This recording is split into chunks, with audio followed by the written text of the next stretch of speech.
অনেকেই লিখে যে পূর্ণিমা জাতীয় ক্রাশ, পূর্ণিমা এত সুন্দর, কিন্তু তাকে ঠিকভাবে ইউজ করা হচ্ছে না কেন?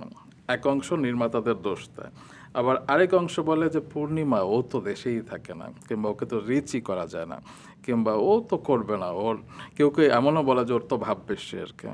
তো তুমি এই দুই পক্ষের উদ্দেশ্যে কিছু বলো। প্রথমত সবাই ভাবে যে আমি দেশের বাইরে থাকি। কারণ আমার যে ওই যে বললে ফেসবুক কনটেন্ট না, পিকচারগুলো বেশিরভাগ দেশের বাইরের দেয়া হয়। তো তখন ভাবে যে আমি একবারে হয়তোবা দেশের বাইরে চলে গেছি বা ওখানেই থাকি। সো ওনাকে রিচ করে পাওয়া যাবে না। এটা একটা ভুল ধারণা।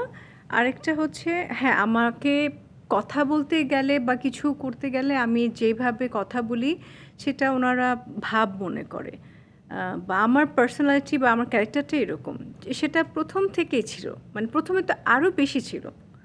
যখন আমি একদম ছোট নতুন এসেছি তখন তো আমি কথাই বলতাম না। আন্টি কথা বলতো। হ্যাঁ,